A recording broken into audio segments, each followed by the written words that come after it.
Para ikhwan, ketika Allah mencintai hambanya, maka Allah menanamkan suatu ghirah kepada kita untuk menunaikan perintah Allah.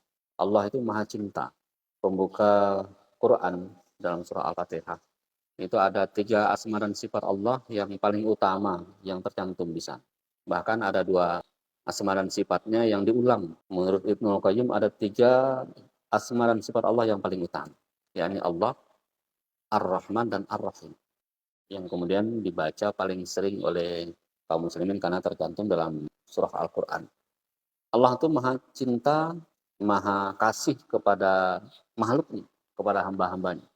Tapi Allah lebih cinta lagi kepada hamba-hambanya yang kemudian mendekat kepadanya, menyambut seruannya, dan wujudnya adalah dalam bentuk menunaikan perintah Allah serta menjauhi seluruh larangannya. Kemudian kita bertanya, apa bukti Allah cinta kepada kita? Bagaimana Allah mencintai kita seperti ini? Sementara seringkali kita membanding-bandingkan dengan manusia yang lain, hamba-hambanya yang lain gitu ya. Yang kita lihat kehidupan agamanya itu biasa-biasa saja. Tetapi justru mereka secara duniawi, secara kehidupan sosial, mereka mendapatkan tempat yang sepertinya lebih mulia dari kita. Atau kita lihat juga banyak hamba-hambanya yang kita lihat mereka punya ghirah keagamaan yang kuat, tetapi justru Allah uji dengan berbagai macam penderitaan. Yang paling nyata sekarang itu kan di Gaza. Padahal kita lihat banyak sekali hafiz Quran di Gaza itu. Mungkin daerah yang paling banyak hafiz Qurannya itu di seluruh dunia adalah Gaza. Nah, kita melihat 2 hal yang sepertinya kontradiksi ini. Allah cinta tapi Allah uji juga. Allah cinta tetapi tidak Allah muliakan di dunia. Kemudian kembali kepada pertanyaan tadi, lantas apa bukti Allah cinta kepada kita? Nah, para hamba Allah kaum muslimin wal muslimat hafizakumullah, seperti yang kami katakan tadi, Allah cinta itu ketika Allah tanamkan kepada kita ghirah untuk beriman. Itu bukti cinta sebenarnya. Semakin besar kecintaan kita kepada Allah, semakin kuat itu hasrat ghirah cinta kepada Allah untuk beriman. Makanya kita melangkah menyambut seruan Allah, itu tandanya Allah cinta kepada kita. Dan disinilah salah satu cara kita melihat Allah mencintai sekelompok hambanya atau tidak. Dan dalam hal ini kita lihat betapa ternyata manusia-manusia yang paling diantaranya gitu ya, yang sangat dicintai Allah itu ya manusia-manusia seperti di Gaza itu. Yang mereka punya hasrat yang sangat kuat untuk beriman kepada Allah Subhanahu wa taala.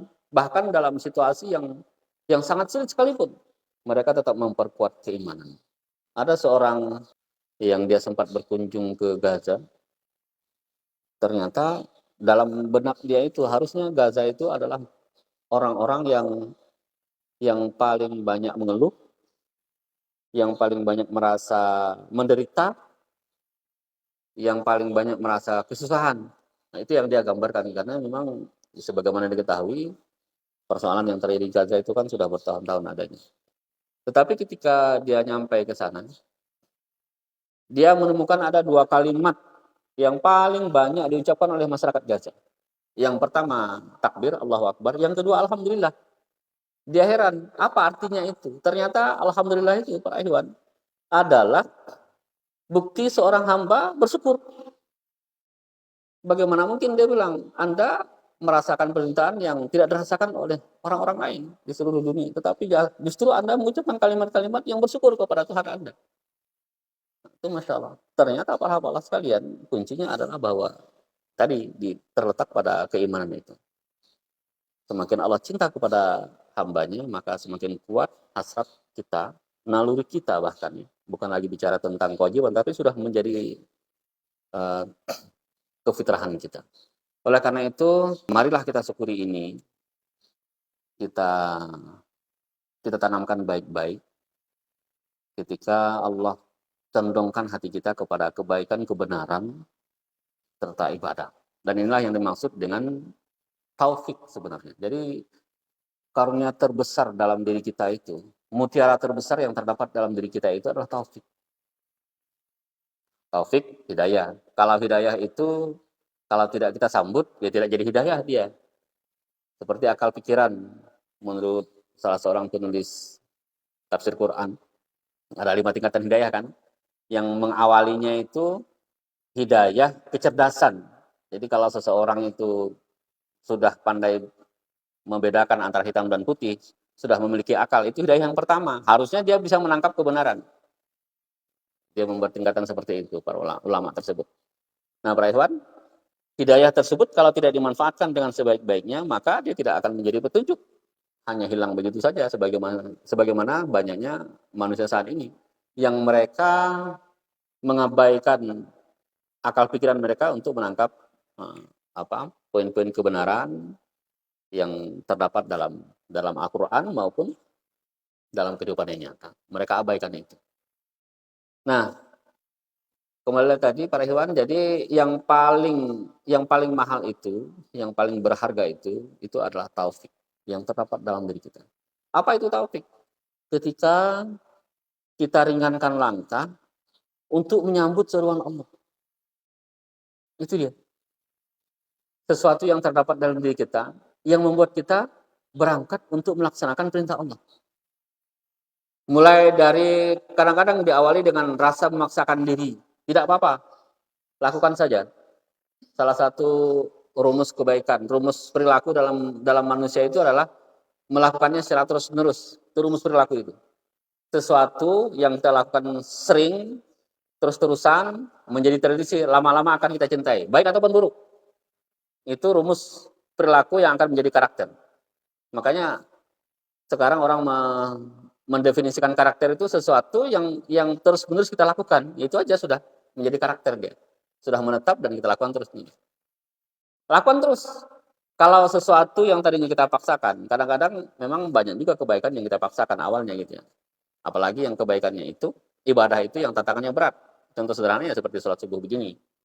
Tapi kalau sudah hujan, banjir, mungkin fikihnya sudah terkategori rusuh kali ya.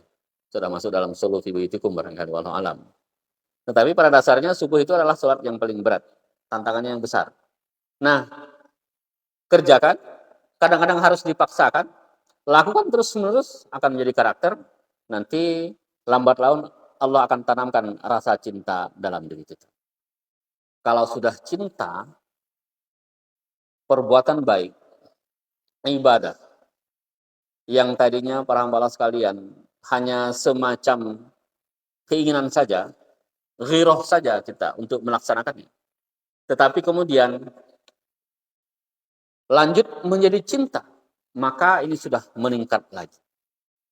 Dalam Al-Quran itu Allah sebutkan, walakinnallaha habbaba ilaikumul iman wa zayyanahu fi qulubikum wa qarraha ilaikumul kufra wal fusuq ulaika humul rasyidun. Akan tetapi kata Allah, Allah menjadikan kamu cinta kepada keimanan. Dan Allah jadikan iman itu indah di dalam hati. Kalau itu yang sudah terjadi dalam diri kita, ini berarti Masya Allah, itu suatu perkara yang sungguh besar sekali maknanya. Ketika seorang hamba Allah mencintai kebaikan. Satu ketika kami di kantor gitu ya, ada programnya itu adalah sedekah Jumat.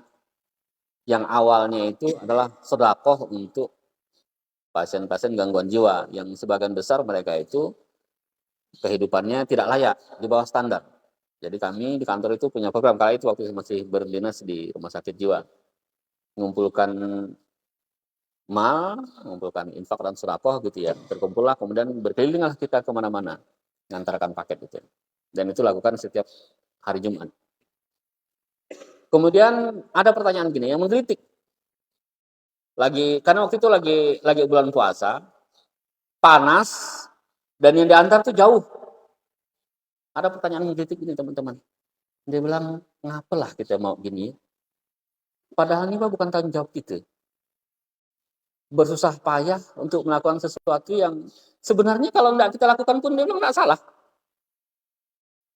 Ini kan, kalaupun toh kita tidak katakanlah tidak terlalu peduli gitu ya. Kan sudah ada lembaga lain atau dinas lain yang punya tanggung jawab untuk melaksanakan itu. Tapi mengapa kita bersusah payah, dia bilang. Sampai kita antar ke rumahnya jauh-jauh letih-letih seperti ini.